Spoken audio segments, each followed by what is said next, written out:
Eu tenho uma perguntinha aqui que eu acho que vai caber para todo mundo. Estou falando porque, no geral, eu percebo que a maioria das perguntas do Twitter acabam, se a gente conseguisse fazer um mix de resposta de todos, a gente teria um retorno maior, assim, porque fica plural, que é o grande objetivo da gente hoje aqui, né?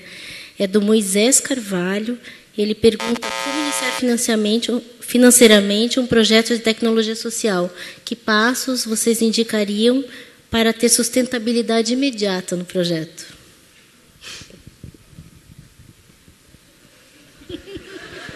Posso responder. Mas primeiro a palavra deles. Né? Bom, eu acho que não tem solução fácil.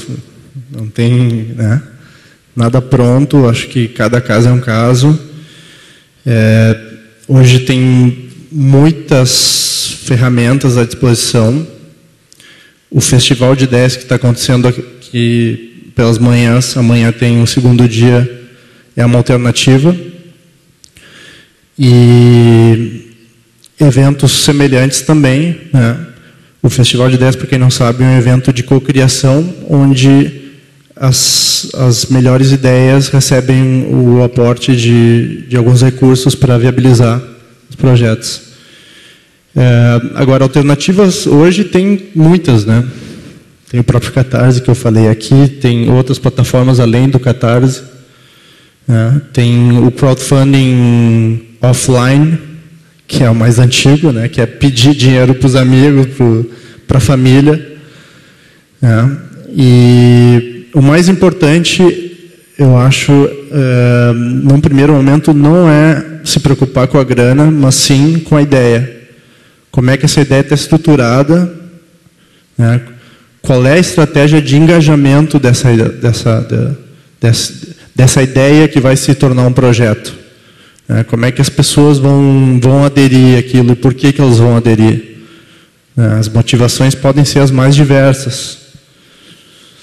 Então, acho que tendo uma boa ideia, aí as coisas tendem a acontecer de maneira mais fácil. Hoje o que não falta é gente querendo colocar dinheiro, investidor querendo colocar dinheiro. Os investidores têm dificuldade hoje de encontrar, sobretudo nessas questões de sustentabilidade, né? O pessoal tem dificuldade hoje de encontrar bons projetos nessas áreas, né? Então tem dinheiro sobrando, vamos dizer assim.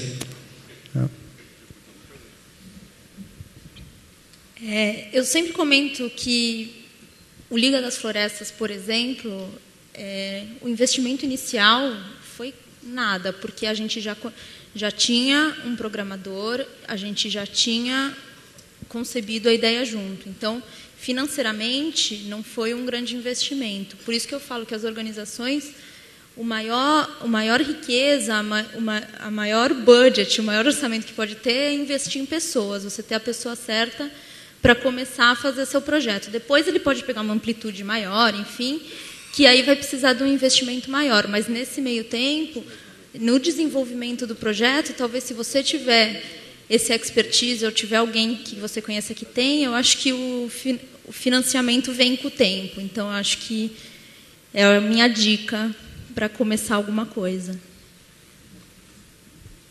Sabe que na prática eu venho da iniciativa privada, né? Então, quando alguém pergunta alguma coisa sobre como ser sustentável imediatamente, meu primeiro reflexo é responder, isso é impossível. Mas até porque sempre tem um investimento pessoal, um investimento de trabalho que acaba tendo que ser, de alguma forma, remunerado. Então, quando eu escutei a pergunta, eu pensei, tá aí a pergunta é de $1 milhão, né? A pergunta é bem complicada de responder. Eu não acredito muito nessa sustentabilidade imediata. Eu acredito que a ideia ela tem um prazo de maturação. Ela tem que amadurecer. Eu queria aproveitar o gancho justamente porque eu ter aquela fala sobre a BCR e tal, mas acho que a pergunta tem a ver já com a própria coisa que eu queria comentar. Tem um dado importante a gente entender aqui no Brasil, na nossa realidade brasileira, e também não vou fazer disso uma explicação de 30 horas, mas é rápido.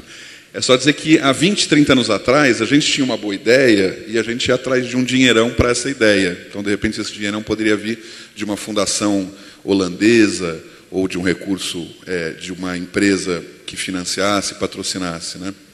Isso era um modelo que tinha lá atrás.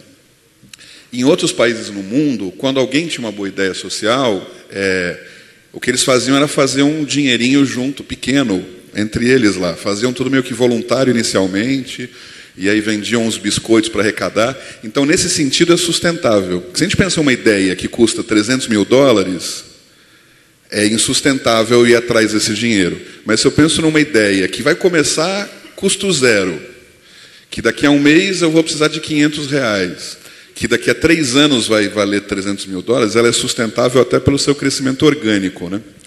Então, eu digo que é uma pena que a gente aqui no Brasil tenha vivenciado uma experiência que nos tenha mimado, né? A gente ficou meio mimado nesse sentido, por recursos internacionais lá de fora e tal. Nesse aspecto é curioso, é engraçado que a gente tem aqui na mesa, aqui no sofá da Hebe, esses exemplos, que chega o crowdfunding como uma grande inovação, e porque a tecnologia permite isso, mas como ele mesmo falou, o offline de crowdfunding sempre existiu, né? Greenpeace, há 40 anos atrás, eram 7 hippies que queriam né, defender as baleias ou coisas do tipo. E todo mundo dizia que eram uns loucos que não iam conseguir. E hoje são 3 milhões de associados, o Greenpeace. É crowdfunding isso, né? 3 milhões de associados é muita gente, né, crowd, né, dando dinheiro, funding. Então, nesse sentido, a gente tem tanto a experiência inovadora que usou um conceito super antigo, mas trouxe a tecnologia para ajudar nesse aspecto, e, ao mesmo tempo, a gente tem uma ONG antiga, assim, a Amanda é novinha, mas o Greenpeace é 40 anos de idade, ou seja, com muita história, utilizando ferramentas novas, ferramentas inovadoras, que são as redes sociais, né? Então, acho que nesse aspecto, o que eu gostaria de responder sobre esse conceito de sustentabilidade, que tem a pergunta, é isso, depende do que você chama. Se você efetivamente viver disso, ou, né, viver dessa causa, os próximos anos da sua vida, começa pequeno, porque aí você efetivamente vai fazer com que isso ocorra, né? Não pense que você tem a sorte, né, de repente aqui alguém da IBM coloca R$1 milhão para você, estou feliz da vida, maravilha. Maravilha durante um ano. Não se sustenta esse recurso, esse processo, né? Então, acho que essa questão do aspecto da sustentabilidade tem esse elemento aí que eu queria destacar. Isso é, na verdade, uma provocação encorajadora, né, que o crowdfunding permite, no sentido de, tenha uma boa ideia, convença mais 10 amigos que essa ideia é efetivamente boa. Não pode ser só você e a sua mãe que acham essa ideia boa, né? Tem que ter várias pessoas e isso vai crescendo, né? Isso é sustentável. Eu queria fazer um comentário só para reforçar também o que tu falou agora, e porque o assunto é muito interessante, também acho que a pergunta foi muito boa, foi provocadora, né? Assim, eu tenho visto muito frequentemente, tanto nos encontros presenciais de cocriação, como o do Festival de Ideias, quanto nas pessoas que nos procuram na Engage, buscando consultoria para estruturar seu negócio social. A gente tem visto muito uma certa ilusão das pessoas de que um app qualquer, um aplicativo qualquer vai resolver o problema, né? E que preciso de, sei lá, quantos R$1.000 para resolver um problema. E não, nem sempre é assim. Na maioria das vezes, é ruim começar assim, né?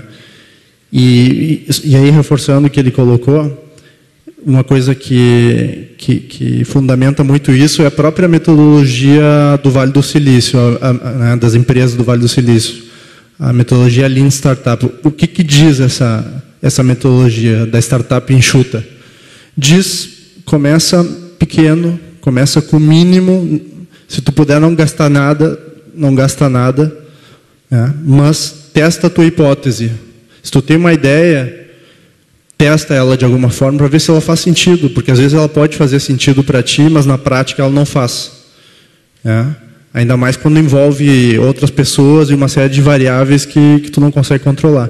Então, muitas vezes, as pessoas chegam com essa expectativa, quero fazer um aplicativo assim, assado, ou preciso de tanto para o meu projeto, e a gente diz, não, tu não precisa disso, usa o Facebook, cria um grupo de discussão no Facebook, sei lá, mobiliza teus amigos, usa o Twitter. Eu já vi um monte de negócios sociais começando no Twitter e no Facebook, sem custo nenhum, né?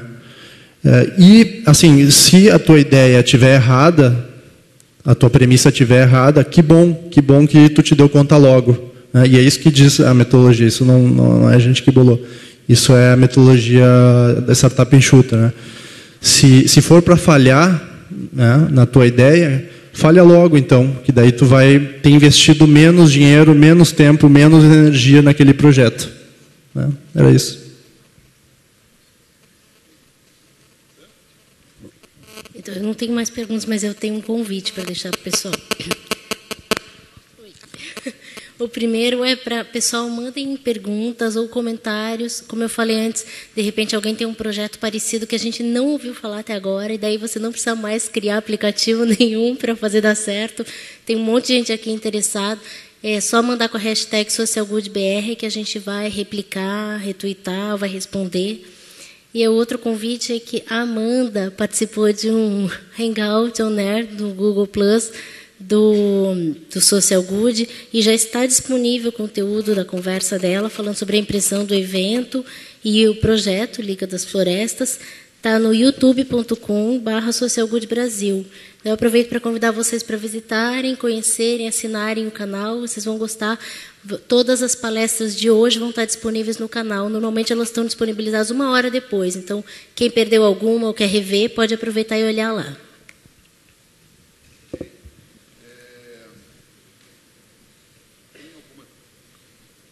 Alô? Agora.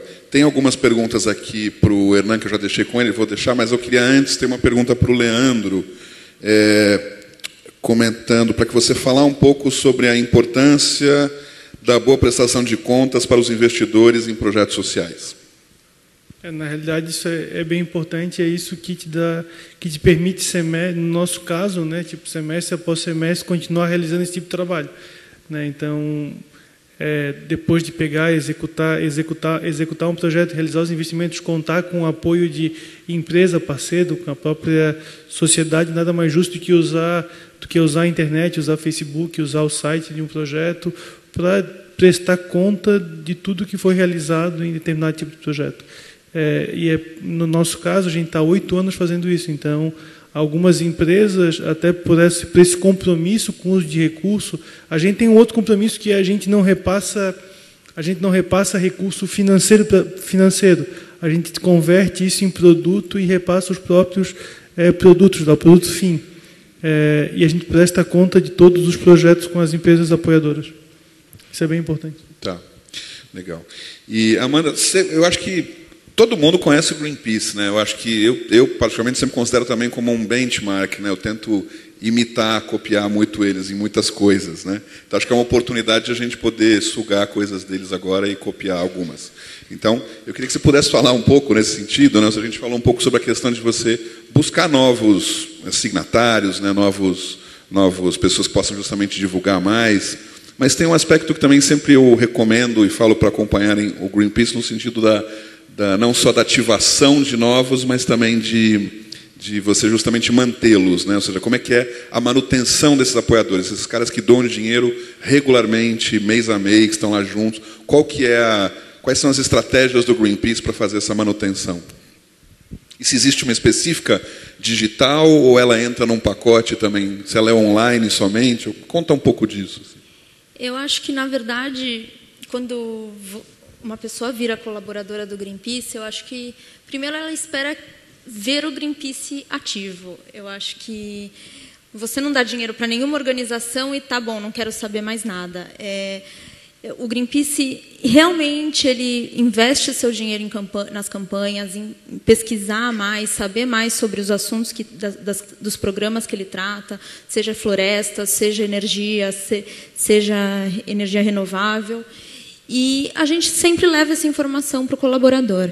Seja online, a gente tem toda semana, pelo menos, a gente manda um boletim online, convidando, às vezes, até para um evento, seja onde for, a gente segmenta, às vezes a gente faz evento em diversas cidades, a gente chama as pessoas a participarem. A gente também tem não só online, mas a gente tem uma revista trimestral que conta um pouco mais em detalhe o que foi feito nos últimos meses. E eu acho que o mais legal é que a gente chama o colaborador a participar. Assim, a gente identificou há um tempo atrás que muitos dos nossos colaboradores, que são pessoas que efetivamente doam, eles não participavam, por exemplo, das nossas petições. E aí foi um processo de ativação dessas pessoas, e as pessoas ficam muito felizes em participar, porque, na verdade, quando você doa para o Greenpeace, eu acho que qualquer ONG, você não quer só dar o dinheiro, você quer ver um bem maior, você quer ver uma participação maior sua. E eu acho que é isso o melhor jeito de trazer eles para perto da gente e para que eles continuem com a gente. Eu acho que é essa a ideia. Legal, obrigado, Amanda. Enan, eu já deixei até com você, né, porque são perguntas que mais ou menos se misturam, mas você pode dar uma... Acho que são perguntas muito similares e que ele vai responder. Sim, são relacionadas. A primeira que diz quais são os mecanismos de transparência do Catarse. O Catarse tem contas abertas, na página principal do Catarse, ali na parte inferior, tem os valores que já foram arrecadados, o número de apoiadores, número de usuários, número de projetos bem-sucedidos, número de projetos no ar. Enfim, tem uma série de informações ali que estão disponíveis para todo mundo. E a gente tem, assim, como uma das premissas básicas nossas, cada vez mais abrir mais os números, né? A vontade é plena, é só uma questão mesmo de planejamento da programação, do desenvolvimento de software, mas é só uma questão de tempo para ter mais informação. Tem outra que diz assim, como o Catarse, como é feito o controle do dinheiro doado? O projeto tem que prestar contas? Então, o que acontece? O Catarse não faz o controle do projeto do realizador, né, do dinheiro que foi dado a ele. Por quê? Porque simplesmente seria inviável fazer isso para nós, de um ponto de vista operacional, né? Nem mesmo o Kickstarter, que foi a nossa referência inicial, que é o site norte-americano, que já tem mais tempo e tal, tem mais recursos, nem mesmo eles fazem. Por quê? Porque, de certa forma, o crowdfunding tem um benefício, assim, comparado às outras formas de financiamento, que é o fato de, em média, 80% dos recursos levantados virem do próprio realizador do projeto, né? Então, assim, não é dinheiro que surge do público do Catarse, não, é a rede pessoal do realizador do projeto, né? Então, assim, é a família, são os amigos dos amigos, né? Então, assim, se ele sacanear a própria rede pessoal, se ele sacanear a mãe dele, ele vai para o inferno, entendeu? Quem sacaneia a mãe vai para o inferno, no mínimo, né? Então, assim, existe um mecanismo de mitigação de risco natural inerente ao processo de crowdfunding, né? Seria legal, controlar tintim por tintim para dar mais credibilidade. A gente pensa no futuro em ter, por exemplo, um sistema de reputação, né? Esse realizador é um cara confiável, né? Os projetos que apoiei ele né, teve responsabilidade e tal, mas, enfim, esse é o panorama. Uma outra pergunta aqui é se há um controle, uma seleção dos projetos que vão para o site. Sim, há uma curadoria que zela assim, pela manutenção do foco, do tipo de projeto que entra, né? Por exemplo, projetos assistencialistas, projetos filantrópicos não são o foco do Catarse. Há outras plataformas para isso. O foco do Catarse são projetos criativos, né? E aí é bem abstrato e às vezes é difícil classificar até mesmo para a gente.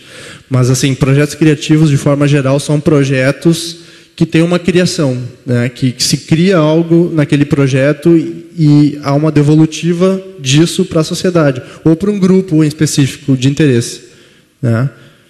Legal. Bom, o tempo encerrou nosso, aqui é uma pena, passa muito rápido aqui dentro, aqui em cima, né? Eu queria também encerrar rapidamente com uma fala. Sansa, tem alguma outra coisa que queria comentar? Bom, eu queria então, em nome da organização, agradecer a presença de todos. Realmente Algumas perguntas ficaram pendentes, a gente vai tentar responder isso pelo Twitter, na hashtag que vocês já conhecem, né? E se não, a Sam, que sabe de cor, né? Qual que é? Tá vendo como aqui em cima a gente esquece tudo. SocialGoodBR, a hashtag para o Twitter, né? Tá, então aí a gente vai tentar, se vocês puderem passar novamente, a gente responde isso para o Twitter. Eu acho que realmente foi aqui muito mais um gostinho, né, de poder conversar mais. A gente vai também estar por aí para poder falar a respeito disso. Vocês podem, acho que todos nós aqui temos Twitter também, vocês já devem ter localizado. E, enfim, agradeço. Então, agradeço aqui aos palestrantes, agradeço a Sam, agradeço a vocês aqui e a Hebe, né, a querida. Obrigado.